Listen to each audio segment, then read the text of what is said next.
छोटे बच्चों को सिरप पिलाते हुए एक बहुत बड़ी गलती है जो अक्सर पेरेंट्स करते हैं। मिसाल के तौर पर अगर किसी बच्चे को बुखार हुआ है और अस्सलाम वालेकुम। आज के वीडियो में आपके साथ बच्चों को सिरप पिलाने वाले दो रॉन्ग मेथड्स पे बात करने वाली हूँ।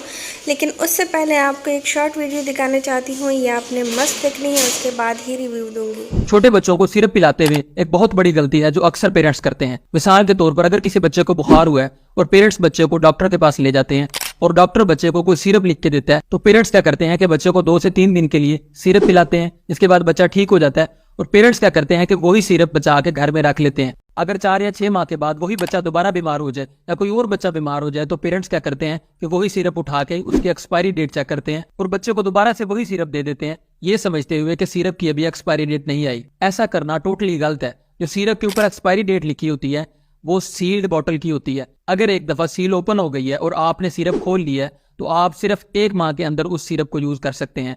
1 माह के बाद उस सिरप को इस्तेमाल करना बच्चे के लिए नुकसानदेह हो सकता है। तो आपने करना क्या है कि अगर आपका बच्चा दोबारा बीमार हो जाता है और 1 माह से ज्यादा गुजर गया, तो आप एक नया सिरप ला के बच्चों को देंगे। वो जो पहले से सिरप घर में पड़ा हुआ है, आप वो सिरप इस्तेमाल नहीं करवा सकते। वो सिरप इस्तेमाल करवाना बच्चे के लिए नुकसानदेह हो सकता है।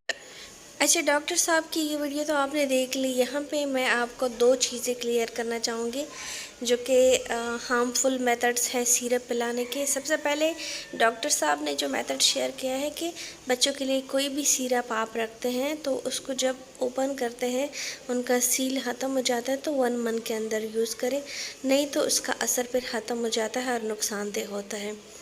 सिरप की अगर बात आती है तो हम नॉर्मली बच्चों के लिए घर में नॉर्मल सिरप रखते हैं, जैसे मोशंस के लिए हो गया, लूज़ मोशन के लिए, या फिर कफ़ के लिए हो गया फ्लिजेल सिरप, या इस तरह रेजेक सिरप हो गया। डिफरेंट किस्म के एलर्जीज़ के लिए भी सिरप रखते हैं। तो उनकी एक्सपायरी डेट, जैसे डॉक्टर साहब ने कहा, एक्सपायरी डेट जस्ट सील तक होती है। सील ऑफ हो तो with in a month use करें। तो ये कॉमन सिरप है जो कि एक्सपायरी डेट चेक करके ही हम बच्चे को देते हैं। हर टाइम हम नया सिरप इसके लिए नहीं लेते। लेकिन अगर एंटीबायोटिक्स की बात की जाए, antibiotics just seal on off तक होती है, यानी एंटीबायोटिक्स को हम एक बार ओपन कर ले तो उस पर लिखा होता है 7 डेज़ के अंदर ख़त्म करें या 14 डेज़ के अंदर बच्चे को यूज़ कर सकते हैं, उसके बाद इसको फेंक दें। तो ये मेथड जो है जस्ट एंटीबायोटिक्स के लिए है। डॉक्टर साहब की इस बात से मैं इत्तेफाक नहीं करती।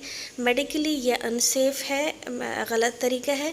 यानी एंटीबायोटिक को हम इसी प्रोसीजर से देते हैं, सील्ड खुल जाए तो उसके बाद 7 दिन या 14 डेज़ या इस तरह यूज़ कर सकते हैं जो उस पर लिखा होता है। बाकी जो कॉमन सिरप्स हैं जो बच्चों के लिए रखते हैं, वो हर महीने कोई भी बंदा नया नया सिरप नहीं लेता, बल्कि उसको एक्सपायरी डेट चेक करके ही यूज़ करते हैं। फर्स्ट मेथड हो गया, ये तो एक बात हो गई। अच्छा, सेकंड जो मेथड है वो जो अक्सर मदर्स जो होती है वो रॉन्ग वे में सिरप यूज़ करती हैं।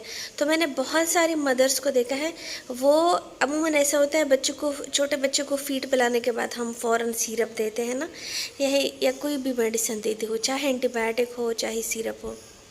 तो माएँ क्या करती है, कहती हैं पेट में तो वैसे भी इसने घुलना मिलना है, दूध के अंदर मिला देती है या किसी भी जूस के अंदर सिरप को मिला देती है। कोई भी मेडिसिन होती है तो उनके अंदर मिला देती है। अगर डॉक्टर ने आपको प्रिस्क्राइब नहीं किया है किसी भी चीज़ के अंदर मिलाने का और आपको एज इट इज़ देने का कहा है, तो आपने एज इट इज़ ही देनी है।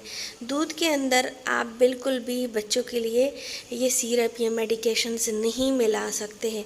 इसका साइड इफ़ेक्ट भी देखा गया है। जिन बच्चों को दूध के साथ कुछ किस्म के सिरप दिए गए तो उनका साइड इफ़ेक्ट देखा गया है, और इससे बच्चों की खुदा न खास्ता डेथ भी कास हो सकती है, क्योंकि वो आपस में रिएक्ट कर जाते हैं।